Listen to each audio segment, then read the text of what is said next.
Well, it's my huge pleasure to be here. I'm only sorry that I can't be with you in person. Um, uh, the, the story of Northfield House is something which I think some of you know is very, very close to my heart. Having lived there now for nearly 21 years, you might notice there's a slightly echoey quality to my voice. And the reason for that is that the house is now empty, as we have sold the house and will be handing over to a wonderful couple who are actually on this call, and they will be taking over on the 14th of December. And I have to say that I couldn't be more delighted that, having grafted away at this place for more than 20 years, I'm handing it over to a couple who appear to love it for many of the same reasons as my wife and I do. What I propose to do this evening, if you don't mind, is to split the talk into 5 sections. The first really is a very brief overview of why the house is special. What is it and why is it special? And I'm going to launch into that with a few illustrations, some of which will have the benefit of being before and after, so you can give me suitable noises of approval when you see the after photographs, if you don't mind. So it's a late 16th century laird's house, not unremarkable in its original iteration, built about 1590 for the Hamiltons of Preston. At that stage, the house consisted of an oblong block. You can see between the 2 chimney stacks that run forwards and backwards in this photograph, taken about 15 years ago. It was an oblong block with a stair turret on the northwest corner and vaulted ground floor, including kitchen and stores, quite normal for the period. In 1608, the house changed hands and was bought by an Edinburgh burgess called Joseph Marchbanks, spelt Marjorie Banks, and his wife Marion Simisoon. Now, Marchbanks was a remarkable fellow. He was a burgess of Edinburgh, and I understand that he was a hat maker to James VI. He was also a significant landowner in East Lothian. At that time, he was the owner of the estate of Lockie, which his descendants sold to the Dalrymple family in 1699. Marchbanks and his wife were quite clearly intent on showing off a little of their status, and so they extended the house westwards, and you'll see that very, very steep, rather lumpy gable on the left of the picture. That's the westward extension, and it extends northwards, so it essentially transformed the house into an L-plan house on 3 stories with an attic. And the changes which were made by Marchbanks were actually very significant. For one thing, the door, which you see behind the unflattering photograph of me, there's a very handsome door piece. I'll see whether I remember to do a photograph of it. No, I don't think I have. Well, you can feast your eyes on the more recent photograph. The door piece is dated 1611 and has the armorial bearing of Joseph Marchbanks and his wife Marion Simisoon, and it commemorates the completion in 1611 of their comprehensive recasting of the house. Now, there are some features of that recasting that make the house a little bit interesting. First of all, the house was very clearly at that stage less of a defensive proposition than most houses of the period. So immediately behind the front door, you'll find a scale and plat stair, something which in 1611 was pretty unusual in Scotland, turnpikes being the more common kind of stair. And what's significant about it is that a turnpike stair is easier to defend than a scale and plat stair. And so this was definitely something which was a nod towards modernity, elegance, and a move away from pure defensiveness. The other interesting feature of the alterations was the addition on the top floor of the new extension. You can see a window on the 2nd floor just below the little dovecot in the gable end there. That window lights a long gallery. Now, it's rather a short long gallery, but it's a long gallery nonetheless. And it was completed the year before the Great Long Gallery at Pinkie House. And there are some things about it that are really fascinating. At least they are to me, and I hope they will be to you as well. What we have is an astounding survival of some early painted finishes. Now I'm just going to scroll forwards, and these are two views of the outside from the west. I'll skip past them quickly, and there's the door piece. Okay, the motto is, "Except the Lord Buld, in vain bulds man," which is the Scots version of the Edinburgh motto, "Nisi Dominus Frustra." Without God, nothing can be built, really, in rough translation. What I propose to do is to show you a few photographs which will show you the features I've just been talking about. Well, that's another exterior, apologies. And an interior. Yeah. The reason why I'm getting this out of order is that I can't remember the order without seeing the thumbnail, so apologies if it's slightly disjointed. But the idea was to give you an idea of the house and the condition it was in when I took it over, and we will then have a look at some of those internal features that I've just been talking about. Right, painted decoration. The house has an astounding array, 3 complete rooms on the first floor, with unrestored painted decoration dating from 1611. In this picture, you'll see traces on the undersides of joists of a lath and plaster ceiling, which was put in the 1690s, and only removed by my predecessor, Schomburg Scott, in 1956. So these painted ceilings were obscured for over a quarter of a millennium. And that may well be one reason why they've survived in such good condition. There's another view, that's the ceiling in what we're calling the yellow bedroom, and is perhaps the best in the house, almost complete, although you can see that some of the undersides of joists have been adzed away to level them off to take the plaster ceiling in the 1690s. Now, this is a fragment of wall decoration which we found in a cupboard in the Long Gallery. Now, the Long Gallery was decorated with this kind of arcading, which you can see is painted there on wooden planks, but continued also on the external wall on the plaster originally. I think what's so fascinating about this is that if you know houses like Pinkie or the great political houses of England of the same era, such as Audley End and Hatfield, which were finished only 5 years before this, you will see design work which is no more sophisticated than that. What's different is that the Scottish version, or the East Lothian version, is painted on wood, much as you would see in the north of Germany, much of the Low Countries, and all of Scandinavia. So what we have here is evidence that an East Lothian laird was sufficiently versed in, interested in, and desirous of being part of a Renaissance culture which was flourishing all over Northern Europe, that he wished to replicate it in his family seat in East Lothian. And he did so using techniques which were well established by that time in Scotland, in the form of painted decoration on timber and straight onto plaster. You'll see similar examples in Traquair House, which I think date from the 1560s. There are earlier ones at Kinneil House, and then of course there are famous ones in Aberdeenshire at such places as Crathis and other well-known castles up there. But in the majority of cases, those painted finishes have been restored one way or another. And what I think is unique about Northfield is that not one of these painted ceilings or other painted decorative panels has ever been touched by the restorer's brush. And for that reason, not only are they unique, but they are the most authentic example of what they are that you'll find, I think, anywhere in Scotland. Now that's a view of the lower stair, but I'm not quite sure why I've included it. So I'll pass on to the next picture if I may. Yes.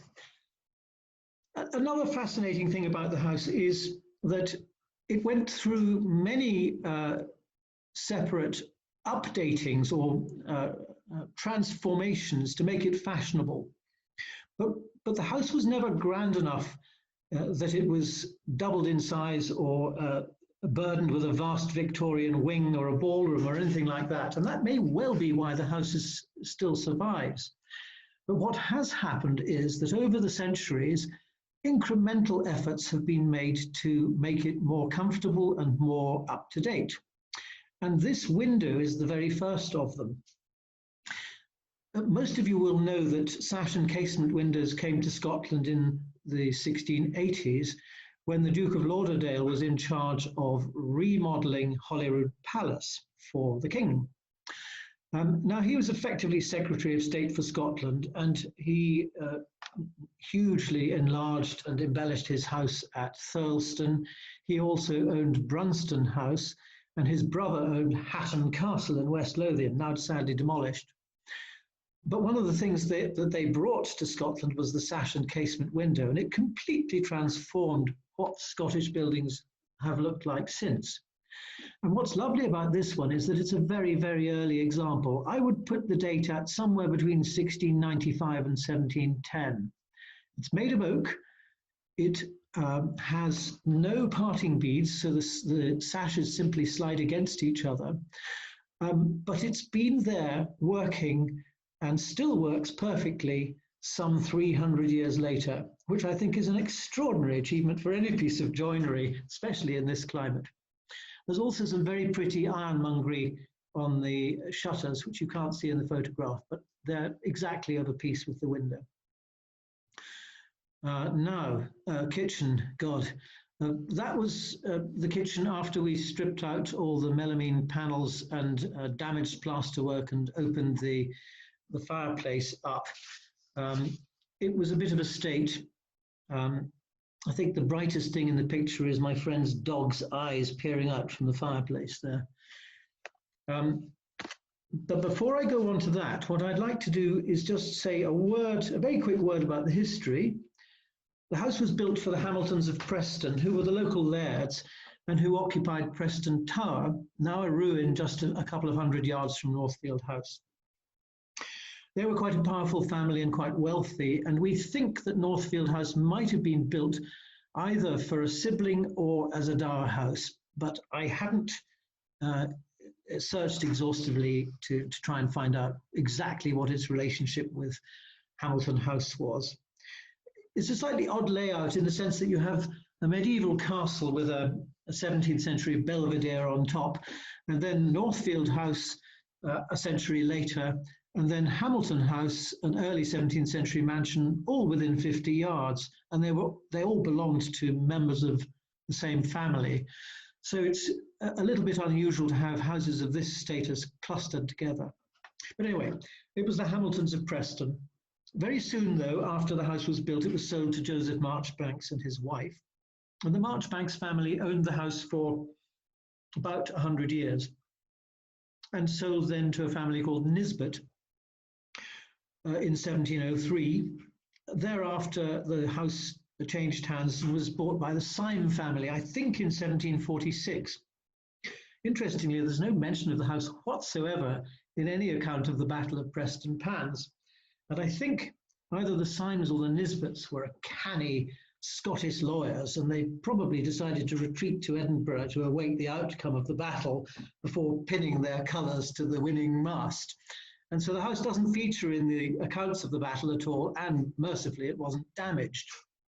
Although the buyers of the house, I hope, are delighted that a cannonball fired at the battle was found in the garden by Miss McNeill's gardeners sometime in the 1940s. After the Symes, the estate, which then extended to, I think, 109 acres, was bought by a coal mining engineer from Wishaw, James McNeill, and he sunk the penny pit at Prestonpans, which operated until 1980 and provided the income for McNeill and his family. Now, I think he only had daughters, and eventually the house and estate were inherited by McNeill's daughter, who lived in the house until her death, I think, in 1951 or 2. And it was then that the estate was broken up, and the house in its just under 2-acre garden was sold to my predecessor, Schomburg Scott, who was an architect, I think, well known to many of you who are interested in historical architecture. He was a pioneer, very much so, a pioneer of renovation of early buildings for reuse. And I think it's to him that we owe a huge debt of gratitude, because although some of what he did I don't necessarily approve of 100%, I am absolutely sure that if he and his wife had not taken the house on in 1952, the council would have knocked it down, as they did 3/4 of historic Prestonpans. So may I say a huge thank you to Schomburg Scott and his family, who lived here for nearly 50 years. Schomburg Scott died in 1998, and his son James had hopes to renovate the place, but he realized that it was a bit beyond him. And by that time, the house was in quite poor condition. So he put it on the market, and it languished for 2 or 3 years. And eventually, a friend of mine phoned me up and said, "Your house is on the market, you have to buy it." I had no idea what she was talking about, but a year later, I went north to have a look, and it only took one look, and I was completely smitten. It seems to have that effect on people. Anyway, I bought the house in 2000, and the last 20 years have been a very happy mix of hard graft, but also great, great times. It's the most wonderful house for entertaining in the winter, but also the garden is very beautiful, and in the summer, it's most glorious place just to be or to have garden parties or whatever. So that is a very, very quick potted history of the house. You might ask, why would I take on such a thing? I was single then. My long-suffering wife joined me 5 years later. I had always wanted to take on a historic building and live in it. And this, it seemed to me to answer so many of the wish list of things that would be wonderful to enjoy. An early building, but with later detail, panelled rooms, some wonderful Regency plasterwork, a terrific stair, and then this glorious garden facing south and enclosed on all sides, so very sheltered and very secluded. One or two of my friends were somewhat uncertain about the enterprise. I think that 20 years ago, there was still a measure of prejudice against ex-mining towns in East Lothian. And I'm afraid that Edinburghers can be rather annoying about that sort of thing. And quite often I've had remarks such as, "My goodness, I've no idea that there was such a house in Prestonpans. I thought it was nothing but council houses." Well, that kind of ignorance is both annoying and needs to be corrected. And I've done my level best over the succeeding 20 years to let people know that Prestonpans is a place with the most extraordinary history. It has more listed buildings than any other settlement of its size in East Lothian. More than that, I've been made very welcome in the community in Prestonpans, and I can say with my hand on my heart that until tonight, I couldn't be happier or more proud to live in a place than Northfield House in Prestonpans. And I very much hope that my successors here will feel exactly the same, and I'm very confident they will. So I'll just say a quick word about what my thoughts in relation to the actual renovation were. I was determined not to scrape the house back and make it like a new house in an old box. You see many restorations of earlier periods where the soul of the house has really been lost. And I think that there are many things that need to be done extremely carefully and with a great deal of trepidation, really, if you're going to maintain the soul of a house as well as turning it into something which is practical and comfortable and nice to live in. Windows, I think, are the most obvious example of that. If you take out an old window and lose all its historic glass. It's like pulling the eyes out of a house. And you would be amazed what can be done with a dilapidated old window. There is nothing that is not repairable. If you know what you're doing, use the right materials and take your time and take a lot of care. And the result of that is that there are 48 windows in that house, and the only new windows are windows that were put in where no window was there before. All the others have been meticulously taken to bits, in some cases deglazed, new timber pieced in where necessary, reglazed and put back. And the result is that when you walk past the house, it's almost as though the house speaks to you, because the glass is, that wonderful crown glass is winking at you and catching the light in that way that you can only get with historic glass. So I think windows are very, very important. The next thing is joinery. And of course, in any renovation, you're likely to come up against things that have really got to the end of their life, and they're really beyond practical repair. And it seems to me that in those circumstances, what you have to do is be very choosy about the materials you use, such that when you replace a piece of old material, be it a floorboard or a panel, not only is the wood stable, but it's the right sort of consistency and the right color, such that in a year or two, you can barely tell that it's something new. In other words, it's a very close match to what was there. And you'll see some pictures later on that's the after for the kitchen. I'll come on to, I'll do a tour properly in a minute. I'll just finish a couple of points about the renovation. What did we find? Well, I didn't get a survey on the house because I thought it would be a waste of time. My brother and I have done a lot of restoration of buildings, and I've been enjoying and restoring buildings now for over 40 years.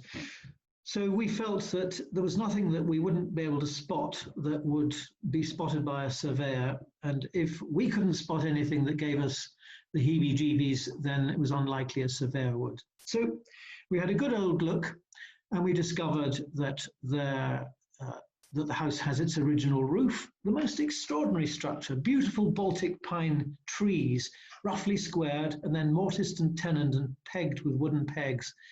That roof has been on the main house since 1590 and on the wing since 1611, and it's in great condition. And it's an absolutely beautiful thing to behold. So there's huge pleasure in that. We found some eroded stonework, and the biggest worry really was that the chimney heads were in terrible condition.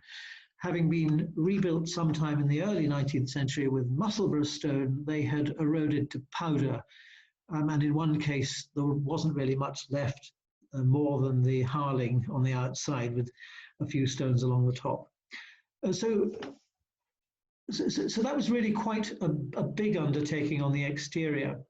As far as the interior was concerned, there was very little wiring, and most of it 60 years old. There was no heating. The plumbing was restricted to a kitchen sink and one bathroom. Yes, a little bit primitive in a cold winter. So it was decided that we should incrementally install heating, and an Argo was another essential to make the place livable in and comfortable, with plenty of hot water and a suitable means of cooking. So those kinds of interventions had to be made, but the question was, how do you do this without tearing the place to bits and thereby sacrificing a lot of important historic fabric? And the job was made more difficult by the fact that all these wonderful painted ceilings mean that there are no voids in which to run pipes and wires. So you have to be much, much more clever in finding routes for such things that are not visible from above or from below. And you can make your own judgment about that when you see the photographs. There are some other wonderful survivals as well, apart from the painted ceilings. There are some terrific 16th century studded doors. And one of them was an external door and became an object lesson in how to salvage something authentic out of a rotten old door. It's now a beautiful and perfect door, about a third of which is modern oak, but the rest of it is 16th century. So we were able to save a high proportion of the early fabric and match new timber, Scottish oak, to the old, such that you have to look very closely to see the joints. I'm pretty proud of that, actually. That and the window work were the two things which I've taken perhaps the greatest pride in getting right. Floors, what was the source of timber? Well, there was a very unfortunate demolition in Lauriston Place in the early 2000s. A row of very fine Victorian houses were knocked down. God knows how they got away with it. But I bought all the joists from that and had them remilled as flooring. They were exactly the right colour, and lovely, dense, slow-grown pine. And I had them remilled to the same size as the boards that came out. And I think when you see some of the photographs, I hope you'll agree that they look as though they've always been there. Now, let me see what else. Finishes. Well, I'm a great fan of matte paints and particularly woodwork. There's a terrible trend towards such things as acrylic, which not only isn't a very durable finish, but it's impossible to remove once it's there. And if you're thinking ahead, let's say a house is repainted every 30 years. Over 100 years, that's 3 repaints. You have to be able to get the old paint off if you're going to preserve the detail. And therefore, I've always used traditional oil-based paints for woodwork and emulsions directly onto plaster. And I have to confess that we've used conventional emulsions, but more recently we've used natural emulsions produced by a company called Edward Bulmer in England, which is rather expensive, but the paint is really wonderful and is more breathable than modern conventional emulsions. On the floors, there's always a bit of an argument. Do you go for polyurethane or a modern varnish, or do you go for wax finish? And I think in the public areas, I've gone for a polyurethane finish because you can sand it down, which you can't with some of the acrylic-based varnishes. And similarly, some of the wax-based ones are not terribly good in public areas where there are gritty, muddy feet coming through. Right, now I'm going to take you through a very quick tour of principal rooms so you can see what they looked like and how they look now. So I'm going to start with the kitchen and go back. That was the before view of the kitchen, which you saw previously, and that is, well, that was the view until yesterday. Unfortunately, it's now completely empty. These were actually pictures which were taken for by the estate agent for the sale of the house, and I think the photographer's done rather a good job.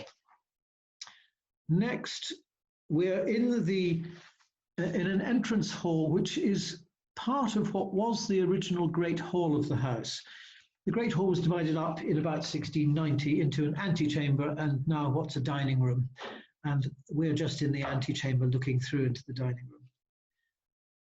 That's another view of the same space with the dining room through the open door.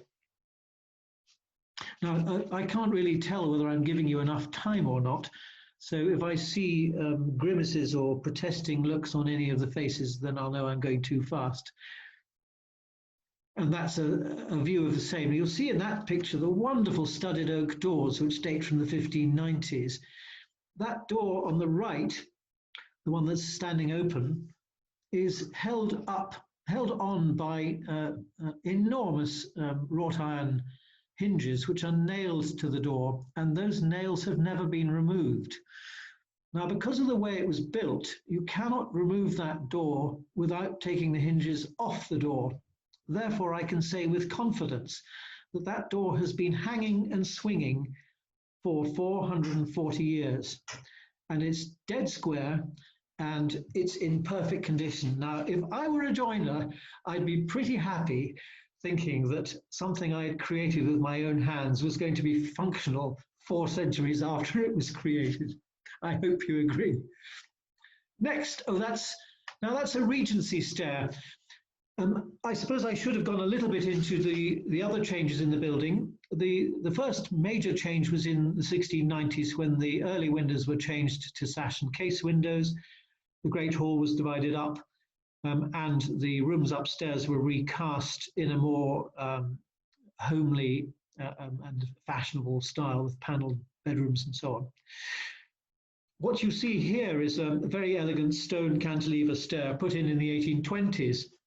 I understand there was a marriage in the family in the late 1820s, which I think would tally quite well with the style of this stair. And I can well imagine that the wife will have been shown the house and will have said, well, I will marry you and I will come and live with you at Northfield, but really, I need a decent stair.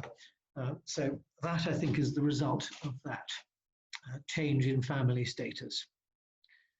Oh, I had to put this in because it's an example of some joinery I did. We had to replace the floor on the second floor completely because it was so wormy and uneven, and it had been hacked and repaired so often. But this was very tricky because you can see on the right there's a curve where the landing goes round, and I was rather proud of my joinery, making the planks fit the curve. So that's my little boast for the evening. This was 2001, where we had just renovated the panelling, but the floor in the dining room had been taken out. It was a close call. I would say a third of the floor was too soft and wormy to be retrievable. So the options were to repair it or to take it out and replace it altogether. And I chose the latter option because that enabled us to run pipes and wires neatly under the floor into the right places in the room, and then have a serviceable floor at the end of it. So that what you're seeing is me walking on rubble infill above the vault, which lies above the ground floor. I apologize, these photographs are a little bit fuzzy, but this is a picture of the fireplace wall in the dining room, that same room you just saw a photograph of. We had to take the paneling out to repair it. And what we found was fascinating. We could unravel the history of the alterations to windows and other things, but also you'll see on the right, halfway up, there's a piece of wood going across that seems to have decoration on it. That indeed is what it is. It's a scrap of decorated timber reused in the house to brace later paneling. I don't know where it came from, presumably somewhere else in the house, but all over the place there are fragments of timber that have painted decoration on them that has simply been reused as lath for lath and plaster or for bracing paneling or for other purposes. In fact, I've got a fragment that I'm going to hand on to the buyers of lath that came out of a ceiling in the upper floor, which has a roundel with a lion rampant on it. And that was simply saved from 3 pieces of lath that had been nailed together. That's a view in the yellow bedroom, and you'll see a 19th century black marble fireplace, but behind it, you'll see some decoration on the plaster, and that's a frieze that runs around the early 17th century fireplace, all now obscured by paneling, and also a segmental arched recess behind the paneling, which is now completely obscured as well. So there are amazing secrets hiding behind later paneling. I suppose one approach might have been to pull all the paneling out and expose the earlier stuff. But to my mind, the paneling is a work of art in its own right. So we'll just have to content ourselves by knowing what exciting things are there behind it. That's another view of the dining room with the paneling partially dismantled.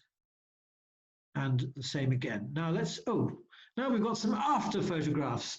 That's the dining room set for lunch and photographed for sale. The buyers will recognize that view of the room. That gives you an idea of what the room feels like now. And here's a fuller view of the dining room as it is now.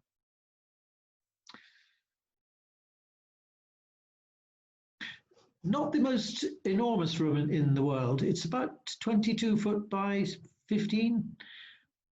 but it has sufficient height to give it a real sense of architecture, at the same time as being rather cozy. So with a coal fire and a dozen people and a few candles, it's a most wonderful room to have dinner in, especially in the winter. Right, now we move on to one of the principal bedrooms. This is on the first floor.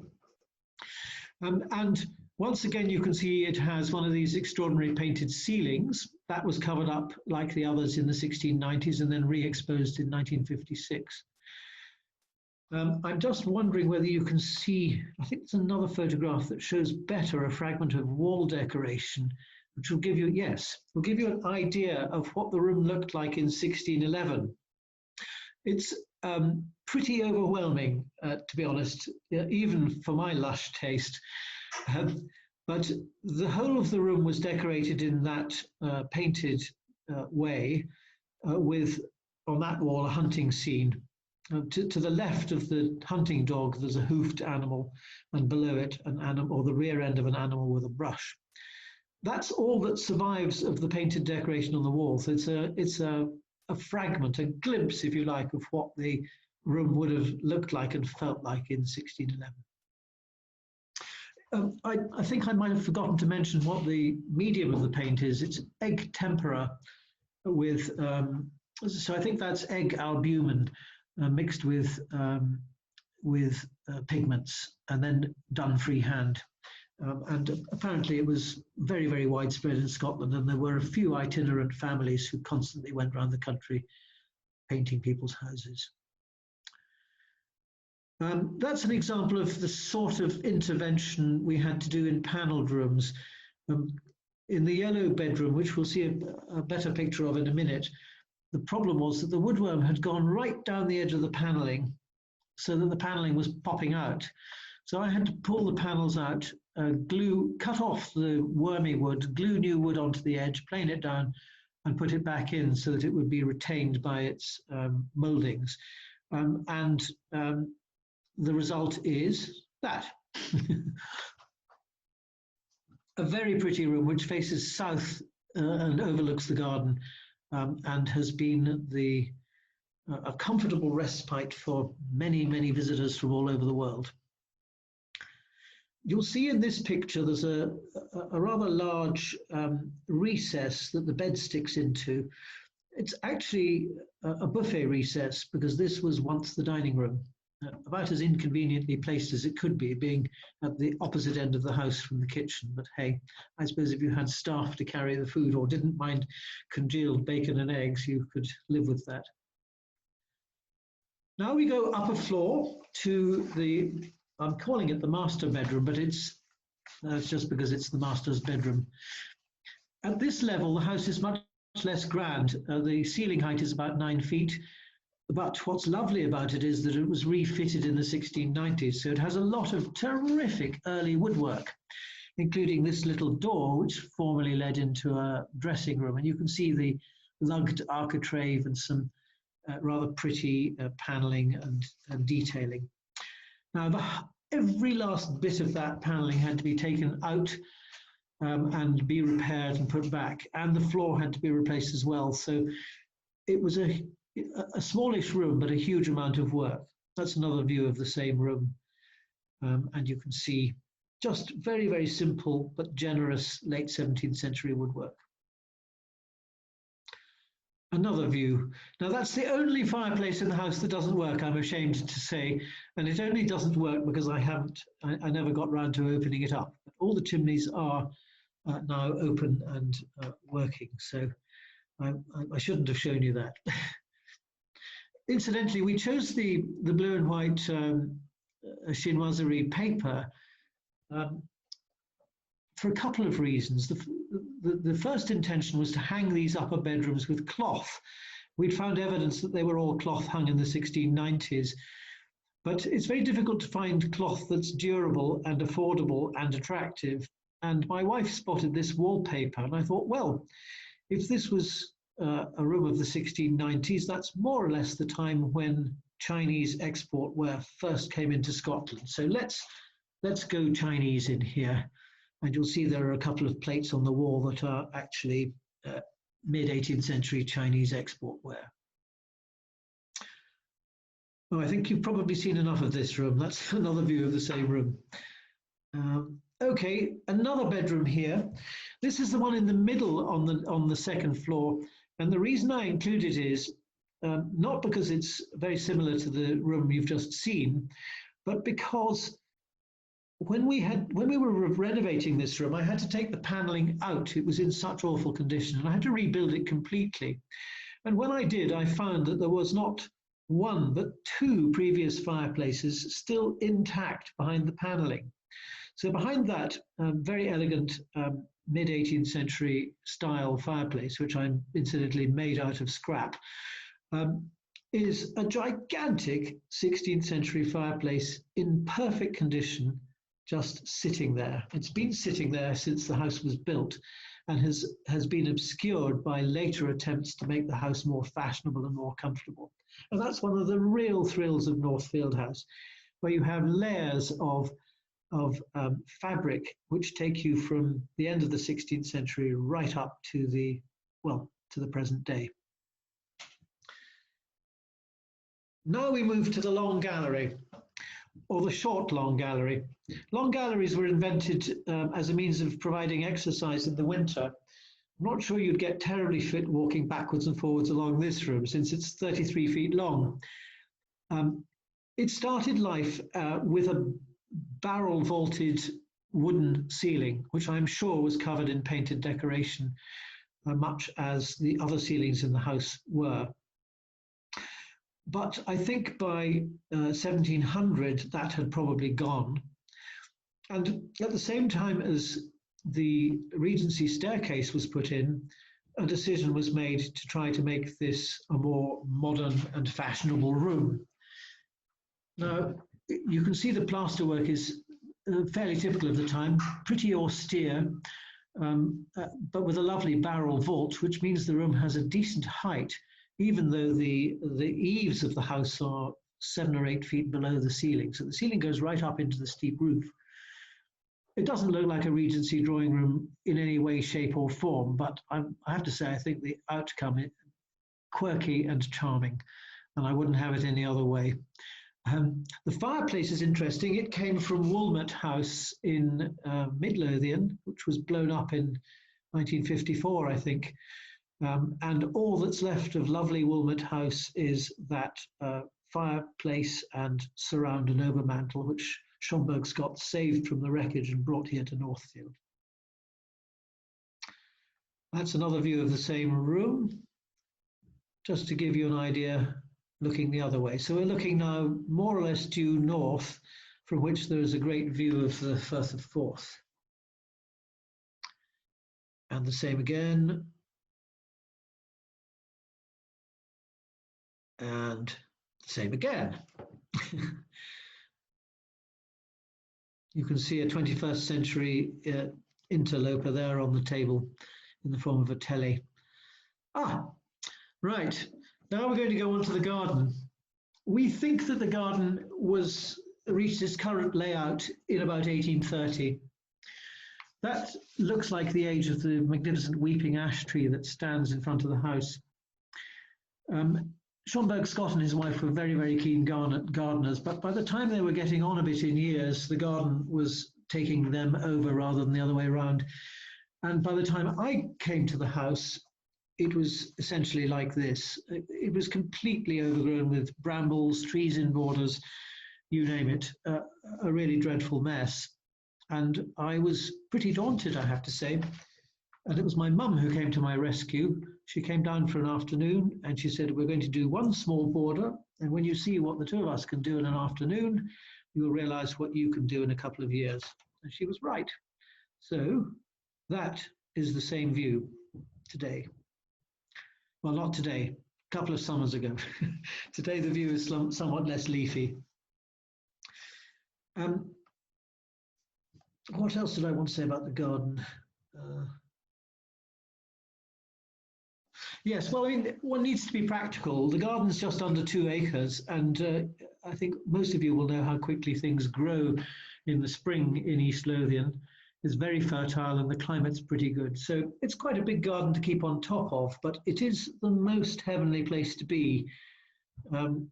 I shouldn't say that since I'm moving house, but it's given us huge pleasure. That was the view from the front door in 2000, and I'm going to show you the after photograph now. There it is. That was the same view in 2019. So you can see, very lucky, there's a fantastic stock of trees and shrubs in the garden. To the left, would you believe, is a bay tree. It's the biggest bay tree I've ever seen. And to the right of that is a pear tree with 2 different varieties of pear grafted onto one stock. So it's got the real intimate feel of a Regency or early Victorian garden about it, and is a sun trap facing due south. That was 2001, replanting, or we had dug out the herbaceous border and we were replanting, and that was the same border 2 years ago. So you get the idea. A lot of work, but it's so rewarding to put a bit of effort and love into a garden and just watch what it'll do for you. And it's the gift that keeps on giving.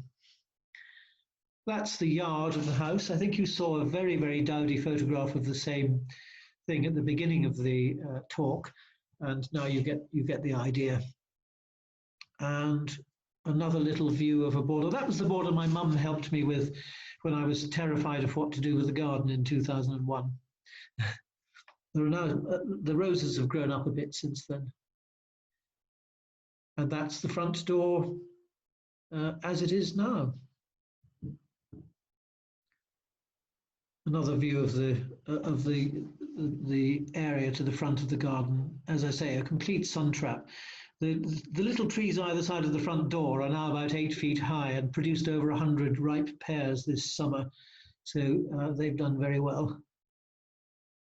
And that finally, I think, is the present day view of the house, restored as far as I have taken it.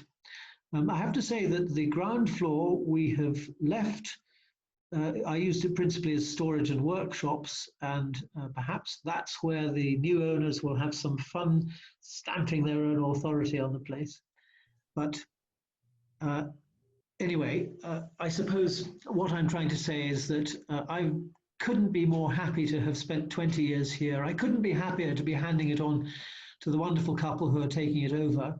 I'm proud to have been associated with it, and I've done what I set out to do, which was to hand the house on truly in good heart, such that it will go on existing and being loved, I hope, for many generations to come. And I think that's probably all I have to say, but I'd be delighted to take questions if anybody wants to ask any. Well, thank you very much, Finlay. That was quite a story. Obviously a labour of love. I'm surprised that you wanted to leave at all, because the house looks absolutely terrific. And now that I saw a picture of the house before you started on it, I now know where it is, because I remember seeing this derelict property behind quite a high wall. Yes. And there were mutterings about what it was meant for and what it had been. You've certainly made a wonderful job of restoring it. How long did it take you actually to complete the work? Well, in the first 2 years, I was a partner in a law firm in the City of London, so I didn't have a lot of time, but all my holidays and some long weekends were spent on my hands and knees, grinding away at whatever it might be. Floors and windows were the first huge job. We had a terrific day in October 2001. We took all the windows, the 4 windows to bits that you can see on the first floor. It was in late October and it was a blazing hot day. And we scraped them down and primed them. And the next day we put undercoat on, and the next day top coats. But rather than painting them in situ, we thought we'd take them out and stack them against the walls inside so that we could get the paint properly to the edges. And I went away for lunch with my then girlfriend, and when we came back, the weather had deteriorated and a blizzard had set in and all the rooms had snowdrifts in them. I burst into tears. I think that's the only time I burst into tears, but recovered pretty quickly, and the rest is history. But yes, it's taken on and off. I suppose the time spent actually working on the house alongside other things is maybe 10 or 15 years, 10 years anyway.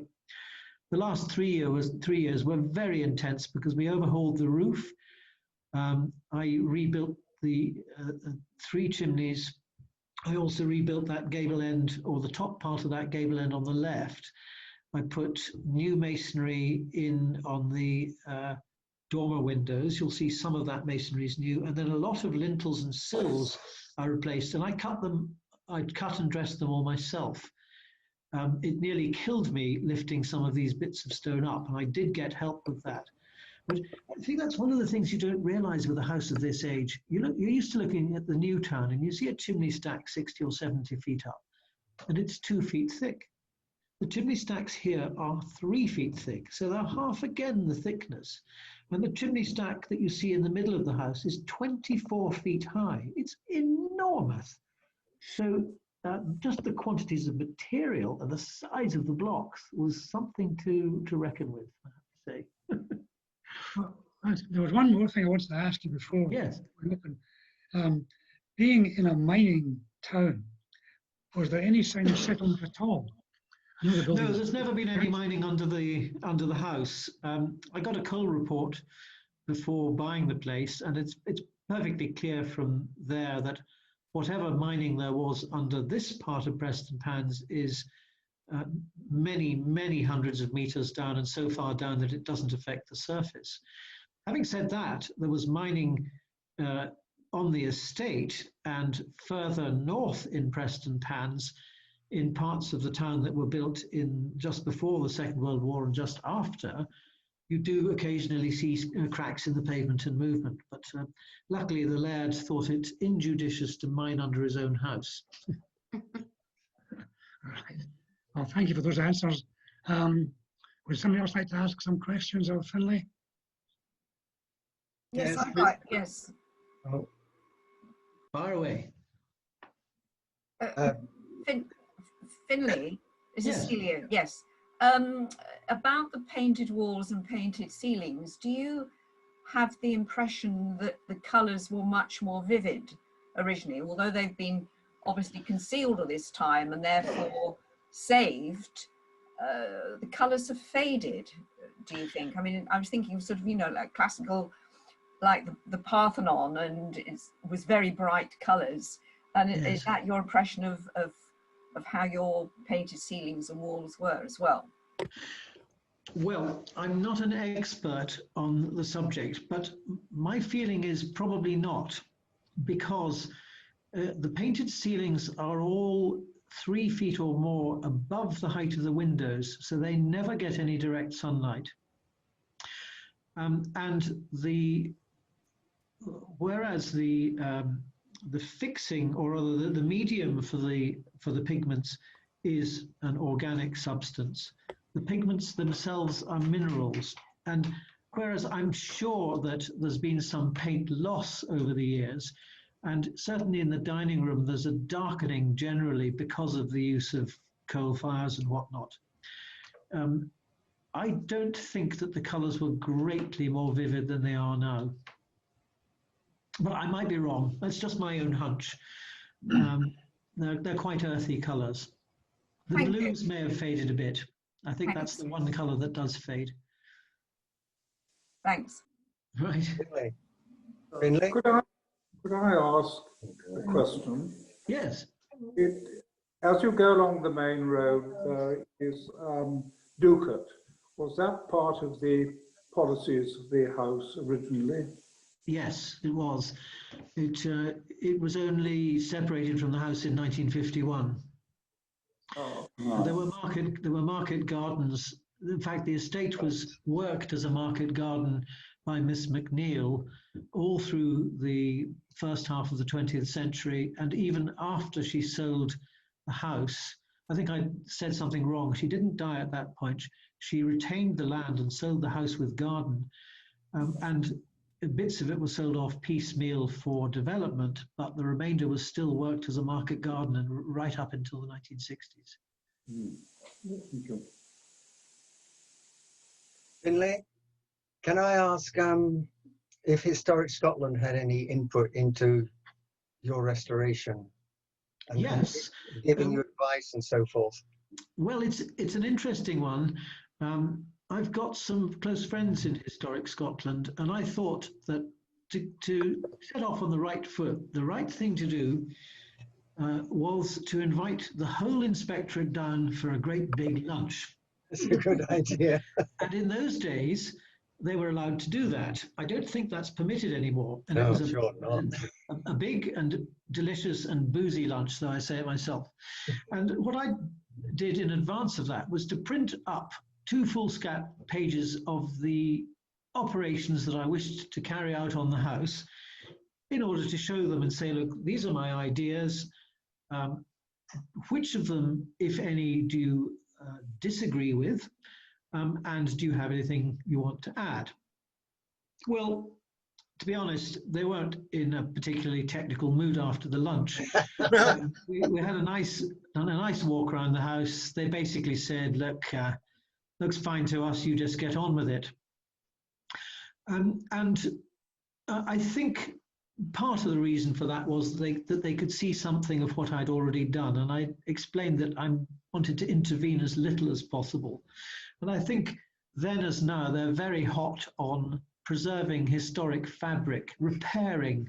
And I prefer not to think of it as a restoration, more a renovation or a loving back to life, where you only discard a piece of historic fabric if it is no longer capable of sustaining the purpose it was meant to sustain. And when they saw that, they relaxed completely. And in fact, some of my joinery is quoted in the Historic Scotland booklets on how to do historic joinery as the way to do it. So I'm a bit chuffed about that too. But I have never had a moment's trouble with them. And that's not just because of the boozy lunch, it's because I've maintained a dialogue with them and explained what I'm trying to achieve. And I've never once had a negative comment from anyone at Historic Scotland. Nor have I had any difficulty with the local authority. They've simply been delighted that somebody's doing it, which I think is easier to understand.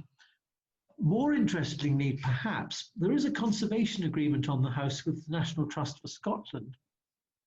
And for the first 3 years, I religiously wrote to them saying what I was planning to do and inviting them to come and have a look. And I never had the courtesy of a reply for about 5 years. Then eventually somebody did turn up and said, what are you doing with Northfield House? So I said, well, I've written to you quite a lot to explain, but come down and have lunch and I'll show you what I'm doing. And the lady concerned was very nice. She was embarrassed that they'd shown no interest. And she basically said, well, there's nothing you're doing that we wouldn't approve of, so just carry on. And that really seems to have been my luck all the way through it. So there's never been a moment's trouble. And I should say a word in defense of both those organizations. They're not there to create trouble, and they very, very seldom do create trouble unless you put before them a bad idea. If you put good ideas in front of them, of course they're going to say yes. And that's been my experience all the way through. Thanks very much, Finlay. Thank you. Can I ask where you learnt all your skills? Yes, it's a bit of a long story. I'll try and make it as short as possible because I think you're probably getting very fed up with the sound of my voice. My mum and dad, my dad now dead sadly, but my mum's still going strong. We're both great adventurers and unconventional. And we lived for some years in a rather conventional Victorian semi-detached house in Morningside. And Mum was always, just anxious to get away from that. And she wanted to get back to the country and do something different. And eventually she persuaded Dad that they should buy a derelict stable block at La Manca. It was called Whim Square. And it was an 18th century stable block with a magnificent classical front on it. And consisted of 3 sides of a square with a wall on the end, and the square was huge. It was 300 feet each way. About 2/3 of it had no roof, and half of the remaining third had been used as a deep litter chicken farm. And the remainder was a very cold, dilapidated and miserable little house. And we all fell in love with it. And Mum and Dad sold the house in Morningside. They bought Whim Square and a little bit of extra land. They paid off their mortgage and they had 50 quid left over. I'm not teasing, they had £50 left over. Dad was an academic at Edinburgh, so he had a salary, and Mum was a teacher, part-time. And so they sat us around the table and they said, well, you wanted to do this just as much as we did, so we're going to have to renovate this place ourselves. So here are some courses, here are some books. Let's learn the basic trades we need to learn in order to do this. And all of us to an extent, but mainly myself and my brother Hamish, who is now a builder, picked up the skills that we needed to do joinery, carpentry, slating, leadwork. I spent 2 months at York Minster learning the rudiments of stonemasonry, which meant I could do all the stone cutting that was necessary, and dressing.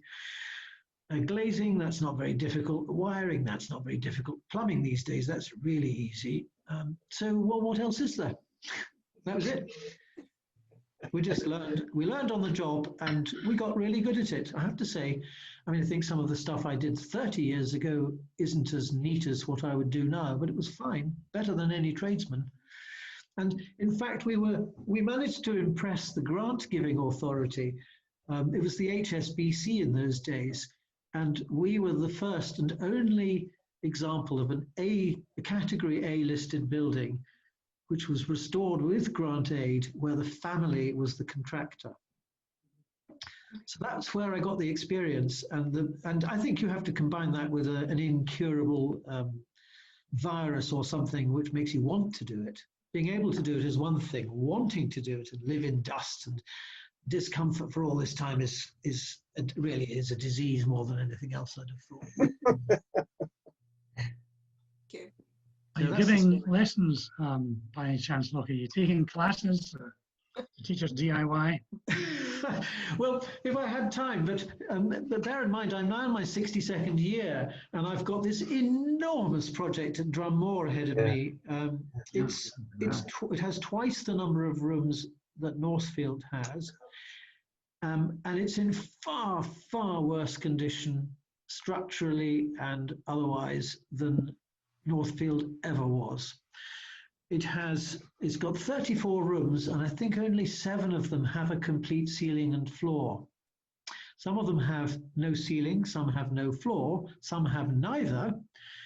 It has, apart from where we have renovated it, it has no wiring, no heating, and no plumbing. And the roof we've dealt with 18 outbreaks of dry rot. We have subsidence, we have wet rot, we have woodworm. What else we got? Eroded stone. We've got everything. It's just, it's wonderful. It's absolutely wonderful. And what I'm really hoping is that in due course, when all this COVID annoyance is over, and I don't mean to make light of it, I mean the annoyance of not being able to see each other, when all that is over, I think we should have an outing to Drummore for the Musselburgh Conservation Society. You can come and have a laugh. Sounds absolutely ideal. Okay. Bring our tools with us, are we?